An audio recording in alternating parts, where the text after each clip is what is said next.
कौन बनेगा नेता। नगर निगम के चुनाव पास आने वाले थे। पूरे कानपुर शहर में टिकट को लेकर मारामारी शुरू थी, लेकिन सबसे ज्यादा चर्चा में वार्ड नंबर 40 की सीट थी। वो इसलिए क्योंकि इस बार वहां की सीट महिला के लिए आरक्षित थी। अब सवाल ये था कि चुनाव लड़ेगा कौन। इससे पहले ठाकुर साहब वहां से पार्षद थे और इस बार उन्होंने अपनी पत्नी सीमा ठाकुर को टिकट दिलवाई और ठाकुर साहब की शान के कारण सीमा जी ने 20,000 वोटों से चुनाव जीत लिया।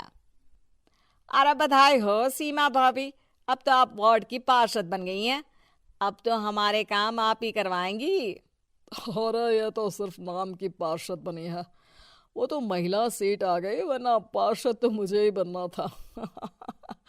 अब भले ही चेहरा इसका होगा, लेकिन पावर तो मेरी ही होगी।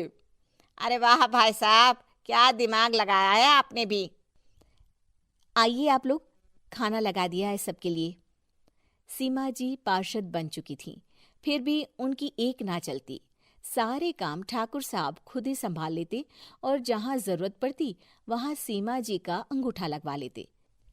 सीमा जी ज्यादा पढ़ी लिखी भी नहीं थी। एक दिन ठाकुर साहब और सीमा एक प्रोग्राम में जाते हैं। अरे ठाकुर साहब, आप आ गए। ओहो, पार्षद मैडम भी आ गई हैं। स्वागत है आप दोनों का। लगता है हमारे पार्षद फंड का सही इस्तेमाल हो रहा है।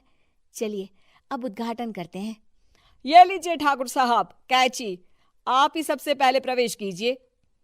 सब लोग आगे निकल जाते हैं और सीमा जी पार्षद होने के बावजूद भी पीछे खड़ी रह जाती हैं।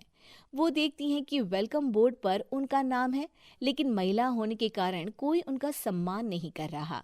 अगले दिन एक आदमी उनके घर आता है। अरे ठाकुर साहब नमस्कार। कल ना हम नोटिस किए कि हमारा घर तो अवैध है और नगर निगम वाले उसे तोड़ने आ रहे हैं। अरे कुछ कीजिए ना ठाकुर साहब। देखो भाई, मैं तो ज्यादा कुछ कर नहीं सकता, पर अगर तुम सबकी जेब गर्म कर दो तो कुछ हो सकता है। कुल मिलाकर 4 लाख लगेंगे। अरे 4 लाख ठाकुर साहब? अरे भाई, मैं अपने लिए नहीं मांग रहा हूँ।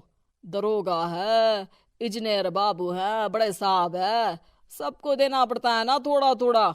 बोलो है मंजूर? तभी वहां अचानक सीमा जी आ जाती हैं। अरे ये आप क्या कर रहे हैं? पहले इन्हीं लोगों से तो आपने वोट मांगे, अब इनसे ही पैसे ले रहे हो। अरे चुप रहो तुम। तुम्हारा काम है सिर्फ अंगूठा लगाना, तुम वही किया करो। मुझे दूसरे काम तुम मत सिखाओ, समझी? और तुम ना जाओ, अब पैसे लेकर आओ, वरना जेसीबी किसी भी वक्त आती होगी। सब कुछ ऐसे ही चलते रहता है। एक दिन सीमा जी और ठाकुर साहब को एक लोकल मीटिंग में बुलाया जाता है। वहां पर कई और अधिकारी लोग भी मौजूद रहते हैं। अब मैं चाहूंगा कि ठाकुर साहब हमारे बीच 2 शब्द कहें। मेरे प्यारे भाइयों और बहनों, आज मेरा सौभाग्य है कि मैं आप सबकी सेवा दिन रात कर पा रहा हूं। आपने मेरी पत्नी को भारी मतों से जिताया है, इसलिए मैं आप सभी का शुक्रगुजार हूं। मैं आप सबसे वादा करता हूं कि हमेशा की तरह हमारे वार्ड में किसी को कोई तकलीफ नहीं आने दूंगा। सभी लोग तालियां बजाने लगते हैं। अब मैं माननीय पार्षद मैडम को स्टेज पे बुलाना चाहूंगा।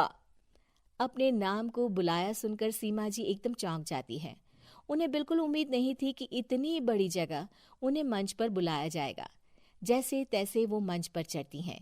ऊपर जाते ही सीमा जी को सारी पुरानी बातें याद आ जाती हैं कि किस तरह उनके पति उन्हें कभी भी आगे बढ़ने नहीं देते और उनके नाम से गलत काम करते हैं। वो बोलने लगती हैं। मैं आपके वार्ड की पार्षद सीमा हूं। आप में से बहुत कम लोग ही मुझे जानते होंगे, क्योंकि इससे पहले मुझे कभी ऐसा मौका ही नहीं मिला।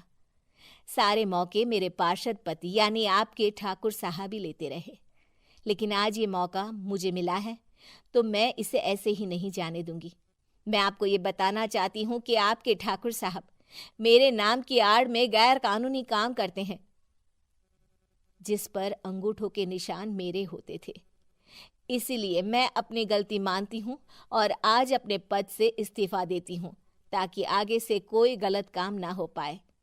अब फैसला आप सबके हाथ में है कि आप हमें क्या सजा देना चाहते हैं। सीमा जी की बातें सुनकर ठाकुर साहब के चेहरे का रंग उड़ जाता है और वो शर्म से मुंह नीचा करके वहां से चले जाते हैं और पद से इस्तीफा देकर ही सही सीमा जी अपने आप में आत्मविश्वास महसूस करती हैं।